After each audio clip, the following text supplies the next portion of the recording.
guys, nakauwi na pala ako. Bumili ako ng ng itong nyog,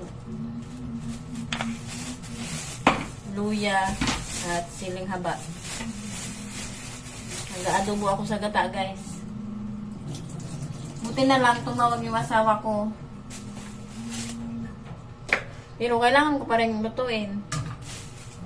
Hindi siya uwi. Saan ba yun? Hindi siya uwi, guys. Stretch siya.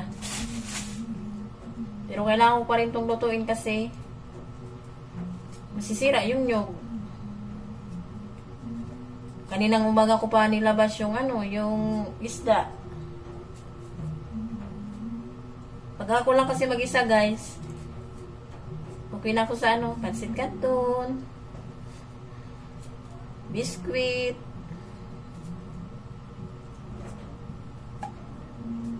hindi na ako nakain ng kanin pag ako lang mag-isa. Hindi na ako nagsasaing, hindi na ako nagluluto ng ulam pag ako lang mag-isa. Tinto na ako doon. Kaya lang, yun nga, nilabas ko na yung isda ito. Excuse me sa braso ko ito. Ano ba ito? Tambakol. Tambakol at yung nyog nga. Sayang ng nyog. Adobo ko siya sa gata. Sabi niya, hindi siya sigurado makakawin siya bukas. Kulang na naman kasi sila. Hinugot daw ng kung saan man kinuha doon sa company nila, yung kasama nila, hindi nila alam kung saan ni Pesto, tapos sila naman ngayon ang kulang. Tumatawag pala siya bang nandun ako sa palengke. Hindi ko naman dala yung isang cellphone.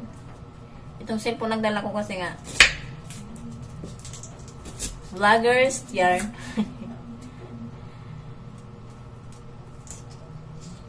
Nagpi-feeling vlogger ako, guys, kaya supportahan nyo ako, ha. Mag-ingat ka lang, mag-ingat kayo, ha. Mag-ingat tayo kasi may bisita tayo, eh. Si Enteng.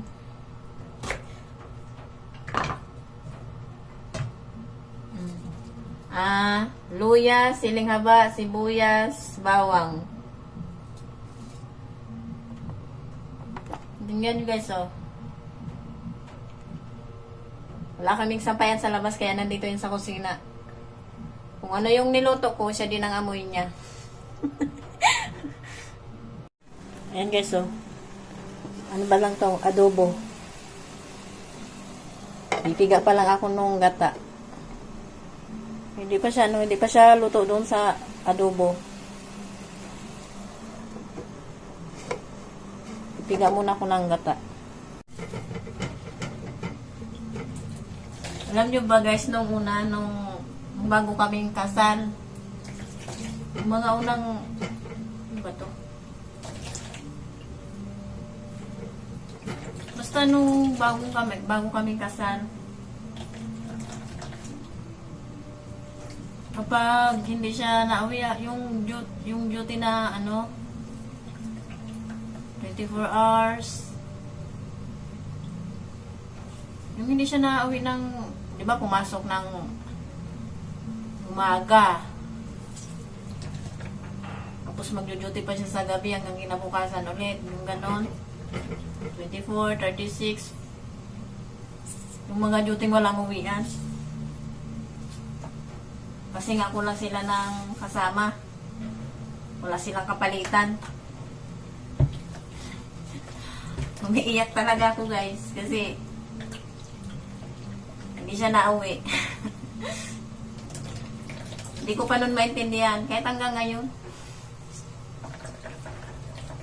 Ang alam ko lang, para siyang public property. Wala siyang pinagkaiba sa mga sa mga pulis, ganyan. Shout out dyan sa mga guard. Mga lady guard. Mga security guard. Mabuhay kayo hanggat gusto nyo. Namubulol ako. Kasi nung ano guys, nung sanay naman ako mag-isa guys. Sanay ako mag-isa. Yung ano nga dito, yung mga nakakakilala sa akin, yung mga kaibigan, ganyan. Tinatanong nila kung buti daw hindi ako nag-board.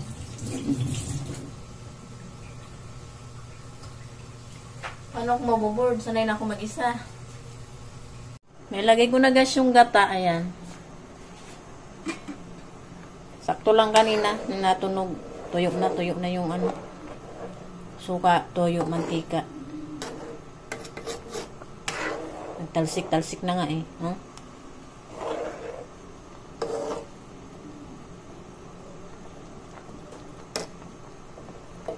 Hindi man to mapanis ngayon kasi ano, malamig. Tsaka adobo nga. Adobo muna bago gata. Tsaka hindi naman kahit man gata yan.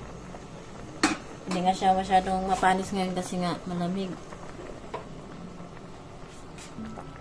Nilagyan ko na guys yan ng asin at saka ng ginisa mix. Walang magic sarap eh, kaya ginisa mix. Takpan ko muna. Medyo patuyo-tuyuin natin. Gusto nyo bang marinig ang kwento? Gusto nyo bang ikwento ko? Nagpalit ako ng basahan guys kasi nung July pa yun eh. Baka sabihin nyo hindi ako nagpalit ng basahan. Hugas ako habang nakikwento. So, yun na nga. Maritis ang dating ano. Sanay naman ako guys mag-isa kasi nung high school ako, nung kalagitnaan ng high school, basta nung high school ako, hindi ko na po maalala, Your Honor. Laki ng ano. Nung high school ako, mag-isa naman ako kasi yung papa ko, parang may pang-tuition ako, naglalaot. Nangingisda. Nasama sa malaking bangka, parang may pang-tuition ako. Hanggang sa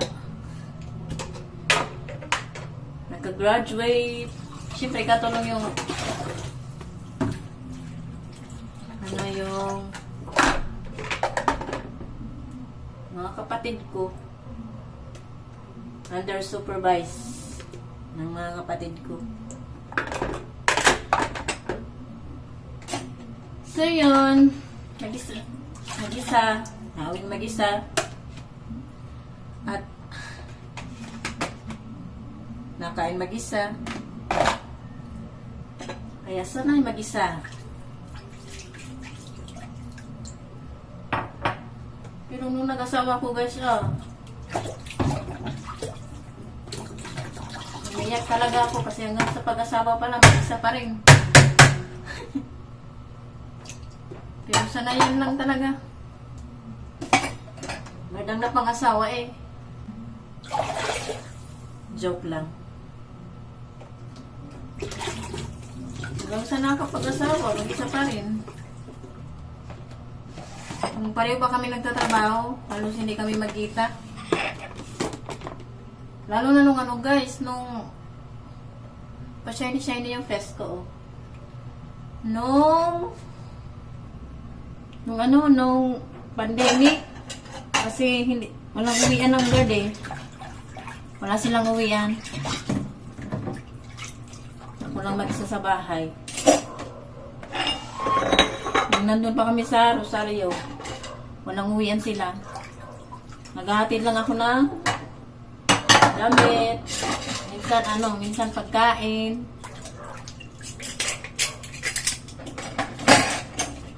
Wala silang uwian.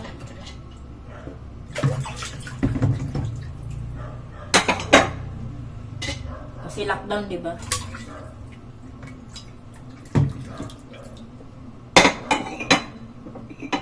Hanggang ngayon, nag-isa pa rin. Yun lang, hanggang doon lang kasi hindi ko kaya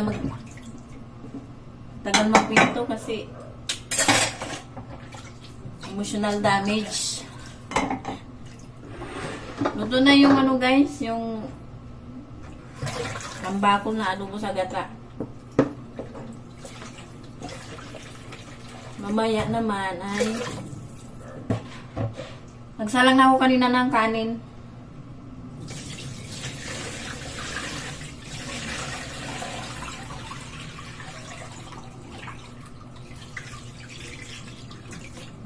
Sabi na lang ng asawa ko, ganun talaga ang trabaho ko. Kain na tayo guys. Ito yung aking ulam. Oh. Yan yung niluto ko.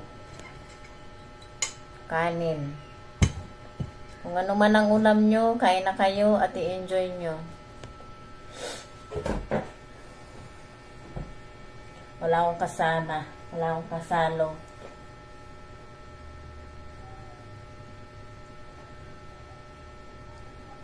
So, yun lang.